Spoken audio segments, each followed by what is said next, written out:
Thanks for joining us on episode 1503 of the Inspired Stewardship Podcast. Hey, I'm Brad Huebner, and I challenge you to invest in yourself, invest in others, develop your influence, and impact the world by using your time, your talent, and your treasures to live out your calling. Having the ability to recognize that mindset and faith together can help you find success is key, and one way to be inspired to do that is to listen to this, the Inspired Stewardship Podcast with my friend Scott Mater.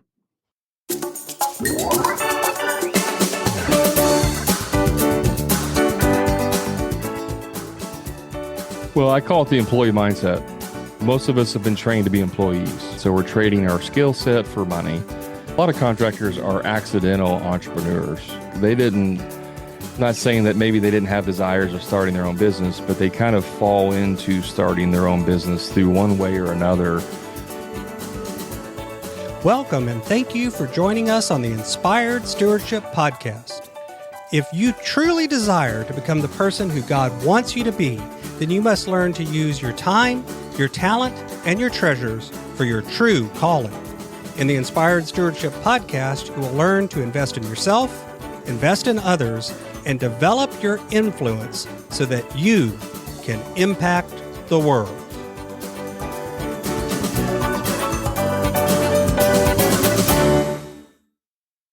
In today's podcast episode, I interview Brad Huebner. I asked Brad about how his experience as a Marine and his faith affected his view on business and leadership. I also asked Brad to share with you how business owners can balance their core values and business success. And Brad also shares with you how your mindset is really the key to true business success. I have a great book that's been out for a while now called Inspired Living. Assemble the puzzle of your calling by mastering your time, your talent, and your treasures. You can find out more about that book over at inspiredlivingbook.com. It'll take you to a page where there's information and you can sign up to get some mailings about it as well as purchase a copy there. I'd love to see you get a copy and share with me how it impacted your world. As a former Marine from Southern Indiana, Brad understands the importance of leadership, grit, and determination. After the Marines, Brad worked various jobs until he founded a successful construction business specializing in high-end handyman and residential remodeling, completing over 2,500 jobs for over 900 customers. Now he's focused on coaching. Brad helps contractors break free from the crazy cycle of struggle, driven by a passion to support those striving to build businesses with integrity, ensuring they don't give up on their dreams. He believes everyone has the opportunity to create abundance in their life, business, and community, but oftentimes they fall short due to a lack of knowledge. His mission is to grow people, create community, and live abundantly. Welcome to the show, Brad. Scott, thanks for having me on here. Absolutely. So I shared a little bit in your intro about some of the work you've done, both building your own business and now running your own business, but also running a business helping other folks in that field. And yet I also know from talking to you before and from just the way things are that the intro, the kind of bullet points of a story never really tell the whole story of the journey of how we got to somewhere. In your own words, if you would, just share a little bit more about your journey, what brought you to the point where you are, and how you focus on other folks, helping them in those areas of leadership, grit, business, and those things. Yeah, great question. So out of high school, I went into the Marine Corps and 4 years there, and I realized that probably wasn't a good place to grow a family and such. And so I left the Marines, and then for the next few years, I was trying to find the right fit for me. Right out of the Marine Corps, I went and worked for a telecommunications company. Started out selling cable door to door, knocking on a door. Hey, do you want to get some cable TV for your house? So I did that for a few years, and then I ended up over in the service department, and that kind of led me down the path of doing more hands-on blue collar stuff. And then I left there, tried a couple things that didn't work out, and a few years later, I found myself in construction. I was working as a superintendent for a company, and then I switched over to another company doing remodeling as a trim carpenter. And then I ended up starting my own business and did that for over 13 years. And In the process of owning my construction business, I started getting coaching myself later on, like after about 9 years of banging my head against the wall, trying to figure it out. I hired a business coach. I started doing research, started reading more business books and doing all that. And like I said, I hired a business coach. And then through that process of implementing what I was learning with my business coach and stuff, I fell in love with that journey. Not the journey, but I fell in love with the process of coaching. And I always thought maybe when I'm 65, 70 years old, retired, you might be a consultant. So that kind of I still ran my business for another couple 2 or 3 years after that, but with the back of my mind of running a coaching business, and then God just told me one day, he's like, you know what, you should just start your own coaching business. And I'm like, are you sure? Because like I'm still running my construction business. I don't know if that's the right thing to do. And so long story short, we launched it, and then I've been doing that for 3 years now. So that's how we got to where we're at. So a little bit about that, back it up. When you started, were you always somebody that wanted to have your own business, or is that something that came to you later on? I started my first business in the fifth grade, and that was making paper origami frogs and selling them for a nickel to my classmates. Okay. And I did that until the government shut me down, aka the teacher was like, "You can't do that here." So I think I've always had entrepreneurial desires. I didn't have anyone really in my life to point me in the right direction of, hey, this is how you take that desire and turn it into a business. And so I really had to, fumble through trying different things. And probably if I didn't do that, I probably wouldn't have been able to have as much success.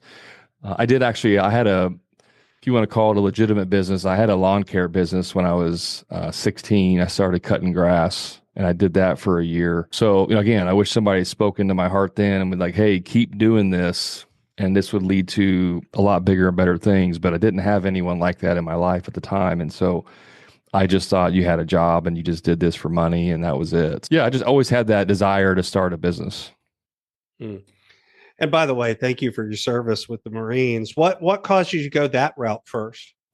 I was not going to go to school. I did not want to learn another ounce of information. Ironically, like in boot camp, which is when I went, it was 13 weeks long. You get like a college degree's worth of learning in a 13-week period. I didn't realize that. If they told you that part of it, you might not. They didn't tell you that part. You had to memorize and learn an enormous amount of stuff. And it was funny is because I truly didn't want to go into, I thought I was going to be an architect. I thought I was going to go to Ball State. Turns out you have to have good grades and actually want to learn to do that. So that kind of ruined that plan. But after the Marines and since I got out, like I just have an unquenchable thirst for learning. Like I won't ever stop learning. So it's like a 180-degree flip of how I felt about learning and education. So it's interesting. And what do you think changed? I think being in the military and learning in that capacity and learning that I guess when you're forced to have to learn in that type of environment, it forced me to realize, oh, I can learn things. I can develop. I can get better at stuff. And then when I got out, the old audio books, the books on CD when they the first version of them. I remember I bought Tony Robbins' Lessons in Mastery. I could beat you. I could remember books on cassette tape. I had some of those too. I actually have some of those too, but for me it was CDs, and I had Tony Robbins' Lessons in Mastery was the very first audio book that I like nonfiction audio book that I purchased was that CD. I still have it, but that was the one that kind of set the pace for what he says, CANI, constant and never-ending improvement. Mm-hmm. One of the things I like to highlight on the show is how our faith journey and our faith walk intersects with our life journey. How did your faith journey go alongside of these different phases of your life as you were in the Marines and moved on to doing other things and then starting your own business? Yeah, I was blessed enough that my parents were Christians, and so I grew up in the church. No real stories of, being a hoodlum and causing all kinds of pandemonium and then coming to faith. I always had that as a North Star growing up. Sure, I was still still did dumb things, right? But I was human. Yeah, I don't think I was as bad as a lot of other people are, but it was definitely my guiding star. And there was one particular thing that really made an impact when I was in the Marines and when I got to my first duty station and realized just how tough it was going to be. And I was in an isolated instance, and that was the first time really was contemplating suicide. And I got down on my knees, I was bawling my eyes out, and I prayed to God to save me or help me. And that was the first time that I actually felt God, and He did save me. And from that point on, it was never a question of like why this or why that or why is anything happening. It was just this is how it's supposed to be, and it was my job to interpret what I'm supposed to get from it, if that makes sense. Mm-hmm. Mm-hmm. So it's been a very important part. I found my wife truly was a blessing from God. Starting my first like construction business, that was totally God telling me that. Starting my coaching business was God telling me that. So there's definitely been pivotal points in my life and journey where it was clear as day, like this is what I'm supposed to be doing, and it was God speaking to me. Mm-hmm. So when you had those moments where you felt like God was telling you to go a certain direction or accomplish something, did you lean into those right away? Did you fight against them? Because I think a lot of people have that feeling sometimes of God is telling me to do something, but the way we react to it can be very different. How did you react to it when that came to you? Oh, I fought kicking and screaming. I mean, except for my wife. I'm like, okay, I'll accept this one, God. You got a good one there. She'll be happy to hear that. Yeah. If you did fight against your wife kicking and screaming, we're not going to tell her. So that's okay. No. I married up for sure, but I definitely married up. So I got the lucky end of that stick. So when you say you fought against it, talk a little bit more about that. What was that wrestling with God like in those moments? It presents itself as uncertainty, where are you sure this is, because this doesn't make sense. I see a path forward in my current life, but then I see a new opportunity. Is it an opportunity that you're presenting, or is it, Satan trying to fool me into something differently? And so one of the struggles I've always had is like really trying to discern what is the right path. And I would say in my late 20s, early 30s, like that was a real struggle for me. It was like, what am I supposed to be doing? What's the right path? So on and so on. So I joke a little bit about kicking and screaming, but it wasn't like God said, do this. And I'm like, all right, let's do it. It was like, are you sure? Are you sure this is the right thing? Am I supposed to be doing this and this? And so there's a lots of kind of leaps of faith. Mm-hmm. Mm-hmm.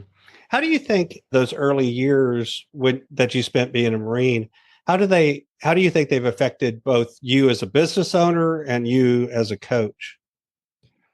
I think they've had a huge impact on leadership and just grit and determination, persistence, all of that stuff. I think if I didn't go in the Marines or in the military, I think I would have had a much harder time in my later on as an adult dealing with a lot of stuff. So it really set me up for success.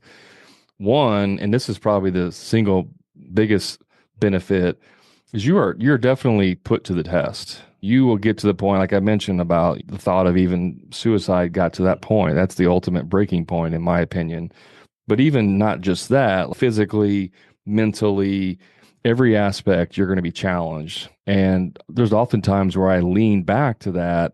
If I'm doing something difficult now, whatever, say I want to start running and I go for a jog and it's like really doing a hard time, I could just say, Brad, what are you complaining about? You did 10 times more difficult stuff than this in the military, right? So like my reference points, it created a very good reference point of what I'm capable of doing physically and mentally. And so that's one aspect that I take from it. And then from the leadership side is just like what true leadership in terms of leading from the front, like being an example.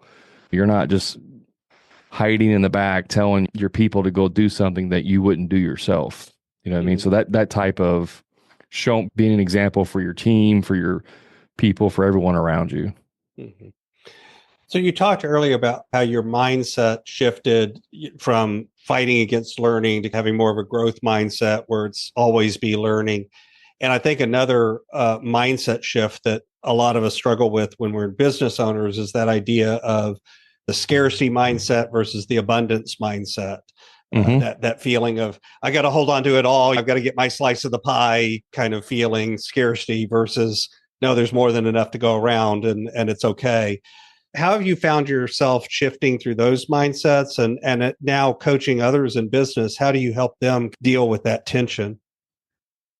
Yeah, I like. Have you read the book Mindset by Carol Estweck? Mm-hmm. Yeah, she labels it as fixed or growth mindset, and that's Mm-hmm. what I usually reference it as. But obviously, scarcity slash fixed, same thing. It's rampant in construction. Like contractors are just dripping wet of scarcity mindset, and that was me in my business. And I actually, at one time, I hired a mindset coach. Like I literally hired a coach to help me unravel these thoughts that I had around money and business and all this stuff. So it was a journey for me. And it was probably one of the hardest like things I had to overcome in terms of specifically mindset was that limiting beliefs, right? All the limiting beliefs we have, the scarcity mindset, the fixed mindset. But ultimately, it was being surrounded with other people in the industry, like when I was in the coaching group and stuff, and seeing like other people that are just like me, same trade, same size business, same everything in another city or another state are having success. And it forced me to look inward of, okay, it has to be something there's something off. I always felt like there was just something off in how I was thinking. And then when you just surround yourself with other people who are doing things that you want to do, it rubs off on you. Like you become the average of them. And that was pivotal for me. And even in my coaching now, it's one of the most important things that we do is the community aspect with my other clients, because we do group coaching, surrounding them with each other. You know, the story of if you want to be a millionaire and you put yourself in a room with five other millionaires, you're more than likely going to become a millionaire because they're going to teach you and not let you make those mistakes. That being surrounded by people that are doing the things you want them to do. And that doesn't matter what it is. I'm just using a millionaire as an example. Mm-hmm. If you want to be good at a sport or you want to be good at a hobby, surround yourself around those people that are doing that, and you can't help but win when you do it. And when you see folks, I think you're right with construction, especially. I've had worked with several construction folks over the years. And one of the things that I've seen happen a lot in the construction industry is what I would call the race to the bottom, right? Yeah. I've got to have the lowest prices. I've got to do it the fastest turnaround. I've got to do it, all of those sorts of things. And how do you see folks devalue themselves and almost shoot themselves in the foot sometimes with that thought process of that's the only way to succeed when you're doing a very competitive business like that? I call it the employee mindset. So most of us have been trained to be employees, right? And so we're trading our skill set for money. And so when a lot of contractors are accidental entrepreneurs. Like not saying that maybe they didn't have desires of starting their own business, but they fall into starting their own business through one way or another. And then they wake up 3 years later and they're not making good money, or they're working all the time and they don't know what's going on. And it's that employee mindset where all they know is like, I got paid $30 an hour when I worked for John, and now I start my own business. I just pay myself $30 an hour because I was able to live off of that income, and really just not knowing anything about business in general. Usually they're good at their hands, like they're good at their craft. They're good Mm-hmm. craftsmen. They just don't know how to be the business owner side of it, and that's where I see most of them really getting stuck in that belief. Mm-hmm. Mm-hmm. So when you work with a business owner, how do you help them focus on growth and working the business and doing all of the things, and yet also staying true to their core values, who they are, what their real priorities are? Because I think a lot of times, back to that accidental entrepreneur that you were just talking Yep. about, we go into it with one thought and yet we end up in a totally different place and kind of create a job for ourselves rather than a true business. How do you help them deal with that kind of balance? Yeah, one of the things I always do is I interview anybody who's interested in joining my coaching. And if I don't think I can help them, or if I don't think they have the right character, I guess is the right word, then I won't let them in. Like I'm very protective of the community. I'm very protective of the people in the group. And so it has to mesh. And so there's a lot of similar beliefs. A good majority of them are Christians. A good majority of them are family men. A good majority of them believe in integrity and doing things right. And so that culture, there's a certain culture that I look for in the group. There's always a few outliers, but good people maybe just misguided in what they believe, but they're good people. And so, but the majority of the people in my group are fit at kind of a specific culture that I subset of beliefs and morality and all that stuff. Mhm. And when they're struggling with that, because I think a lot of times it's not that they're not people of character, they have those strong beliefs, but yet we still can easily get pulled off track. I'll give an example. I'm too busy running my business because I need to be a good provider for my family. And therefore, I don't have enough time to spend I can't do date night with the wife. I can't go to the kids' soccer game because it's hustle and grind 24/7. That's the only way I can be a good provider. And it's that tension between being a good dad and being a good provider, which is also part of being a good dad, and yet not being able to find those balance points. Yeah. The first thing we fix is their pricing. 99.9% of the people that join are not charging enough. And so one of the first calls I had with them, I call it a launch call. They send me some financial information. We sit down for an hour and a half or so and really look at all their financial stuff. And that's where it's okay. You're just not charging enough. Like you did this job for $20,000. You should have charged $28,000 for this job. And if you would have done that, you would have an extra $8,000 of profit because they're usually making enough to cover overhead. So when you raise your prices, that's just pure profit. There's nothing else that needs to go into that. And in one job, you give someone an extra 8 grand. No longer do they have to work the weekends. They can actually just work 5 days instead of 7 days. And so, like, really, in a very short period of time, when they realize they can charge more, and they do, and it's not like overnight. Sometimes there's some gradual steps ups and stuff like that. But when they realize they can do it, and then when they sell their first job at a higher gross profit margin, it's like the hope comes back. The spotlight's shining now. They believe they can do it, and that's when the real fun begins. Mm-hmm. So what do you think keeps most of them from actually charging enough in the first place? It goes back to that limiting belief of I can't charge more, right? And so contractors are great at I can't think of the word, but they like to sulk in their own misery, right? It's like going to they stop by the pub on the way home and there's 4 contractors at the bar and they're all sharing war stories about how terrible their clients are and how their employees are terrible and this and that. And again, that goes back to the opposite of if you want to be a millionaire, go hang out with millionaires. If you want to not have a successful business, go hang out with other non-successful business owners. And so there's a lot of that goes into it. But yeah, you just have to, it's amazing how much stuff you can fix by just simply raising your prices. But the challenge with that is the mindset part. And so really the first thing that I do is actually try to fix their mindset because if you don't believe you can raise your prices, then you're not going to be able to raise your prices. You're not going to be able to sell that job. In other words, you're going to, like, when you're talking to the customer, you're going to be thinking like, oh man, I know Brad told me to raise my price, but these people definitely they're not going to pay. And you're just going to self-sabotage. Right. So there's a lot of mindset of that too.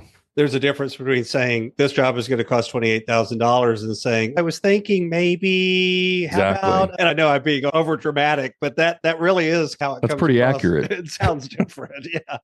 And by the way, you're talking about contractors. I work with coaches. I work with a lot of other businesses and things. I don't think this is unique to contractors either. No. Because it is that mindset piece. It's not the math. It's the belief that really is holding them back. Yeah. Don't you think that access to the internet and social media has made that worse for a lot of people over the years? I don't know if it's made it worse as much as it's made it easier. My reason for that subtle difference in the statement is it's easier to fall in the comparison trap now because you see more of it.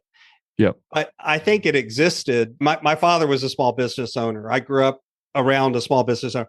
I saw it in him, and that was before Facebook and social media and all of that. So I don't think it didn't exist before, but I think it's made it more easy to stay there. That makes sense. Yeah. I have a little joke that I always tell people when they're like, I can't raise my prices because the guy down the street is cheaper, right? He'll do it Joe cheaper. in a truck will do it cheaper. Yeah. Yeah. And I said, don't you? I was like, since Jesus walked on earth, there was somebody down the street that would do the carpentry cheaper than what he would. It's Right. been there since the beginning of time. That hasn't changed any.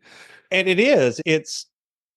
they'll do it cheaper, but what does that actually even mean, right? Are they really doing the same job as you? What makes you different? What makes you add value that isn't just the doing it cheaper? Because there's always somebody that wants it for the cheapest. But there's also 100%. somebody that wants quality or a job Yep. done right or character or I laughingly say, if you show up on time and clean up after yourself, you're better than 90% of the people that are out there. So It literally is. It is that answer the phone, right? Call them yeah. back, show up on time. Like it doesn't seem like you're asking too much, but for some reason, a lot of people can't figure that part out. And yet that's a pretty low bar. And yet It is. that's honestly the bar in a lot of cases. So when you think about your own journey, you mentioned you got some coaching, you got some other things. What were some of the milestones that helped you begin to transform your mindset where now you're able to help others transform theirs? Milestones in terms of certain things happened, or can you elaborate a little bit on that? It could be things that happen to you. It could be just like as in terms of life events, or it could be other things other than coaching, or maybe it was just coaching. What are the things that you availed yourself of that helped you shift the way you looked at things? Yeah, there is in my book that I wrote, the first part of it is what I call the $1,000,000 wake up. And what that was, there was a very specific time when I first got coaching and they were saying like, you're not charging enough. You're way undercharging. And I looked and they told us, here's a healthy profit margin. And I looked at it and it like just went off like a light bulb. Cause I was 9 years in the business. I had owned my business for 9 years. I was able to stay afloat and struggle. And I had growth each year, but it wasn't like crazy amounts of growth. And I still wasn't paying myself a whole lot. And it was the realization that had I been charging this much the whole time, it would have added close to $1,000,000 worth of revenue to my business. And so I looked at that as I basically stole $1,000,000 from my family because of my ignorance, because of not knowing how to run the business correctly. And that was that was the most pivotal point of like, oh my gosh, this is profound. I have to make a change right now type thing. That's when I was fully bought into changing and doing something different. Mm-hmm. Mm-hmm. So I've got a few questions that I like to ask all of my guests, Brad. But before I go there, is there anything else about the work you do? And by the way, make sure you share the name of your book as well for folks that might be interested in that. But is there anything else that you'd like to share with the listener? Yeah, as far as what I do, I did write the book. It's called The Contractor Profit Blueprint. It's the 4 proven steps to help you boost your profits and reclaim your freedom. Because the two things that I help contractors do is make more money, more profit, and then get their time back. So you hit on the head earlier, like the guys that are working 60, 70, 80 hours a week, 6, 7 days, are missing their kids' events. That was me. And so I want to make sure that other people don't have to suffer and go through what I went through, especially for as long as I did. And so that's really what I help a lot of contractors with, is that the business side of it. I very rarely run into a contractor who's asking for help who isn't good with the delivery of the product. That's usually not the case. Most people that aren't good with the product they wouldn't be asking for help. They're just not the type of people that are looking for help. They're just trying to make money and they don't care about anything else. The people that are looking for help generally do good work. They just don't understand the business side of it. And I never talk about what's the best tool to buy, what kind of truck you should get, or we never have conversations. It's all business related, understanding finances, sales, all that stuff. So that's what I focus on with contractors. So I try to ask all my guests this question. Stewardship is my brand. I run things through that lens of stewardship. And yet I've discovered over the years, that's one of those words that means a lot of different things to a lot of different people. So when you hear the word stewardship, what does that word mean to you?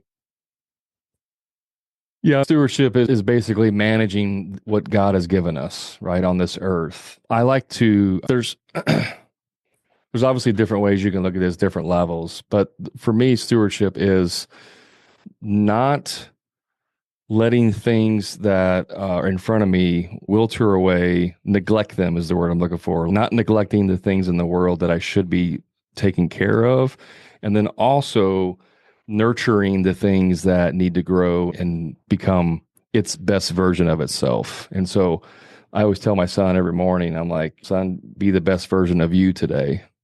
And so he's going to be different. His version's different than my version, but you can still be the best version of you. And I think stewardship is bringing out the best in anything that you have control over or impact over.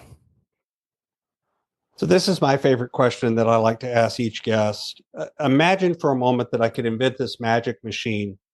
And with this machine, I was able to take you from where you are today and transport you into the future, maybe 150, maybe 250 years. And through the power of this machine, you were able to look back and see your entire life, see all of the ripples, all of the connections, all of the impacts you've left behind. What impact do you hope you've left in the world? This is an interesting question for me. And you did give me a tip that you were going to ask this question ahead of time. So I actually put a lot of thought into this. I'm not a very big legacy guy. In other words, when I'm gone, I'm gone on earth. I'm not going to be worried about what I'm doing, what I did and all that. I'm not worried about people 200 years from now know that Brad did this and this and changed this. I don't really care about legacy of it. For me, it's more about the individual connections. Like right now, and this is one of the main reasons I switched to coaching is because of the impact that I can have on, just one person's life, one contractor's life. And I get many of these text messages and emails.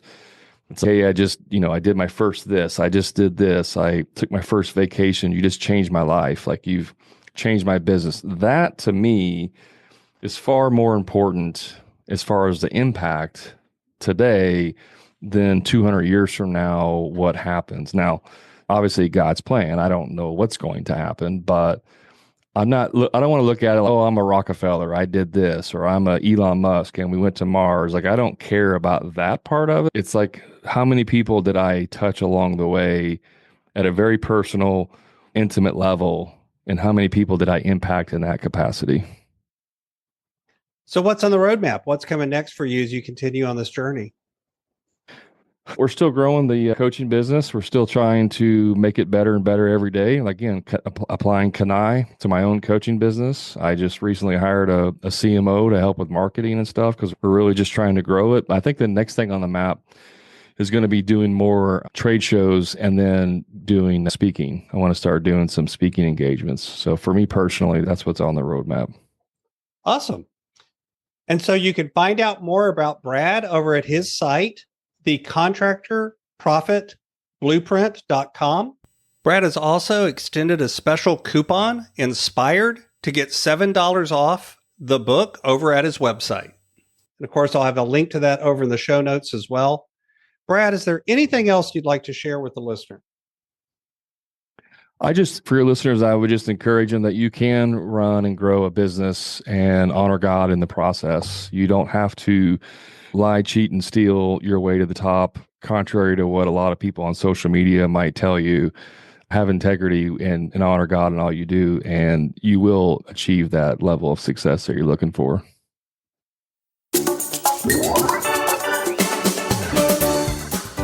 Thanks so much for listening to the Inspired Stewardship podcast. As a subscriber and listener, we challenge you to not just sit back and passively listen, but act on what you've heard and find a way to live your calling. If you enjoyed this episode, please do us a favor. Go over to inspiredstewardship.com/iTunes rate, all one word, iTunes rate. It'll take you through how to leave a rating and review and how to make sure you're subscribed to the podcast so that you can get every episode as it comes out in your feed. Until next time, invest your time, your talent, and your treasures, develop your influence, and impact the world.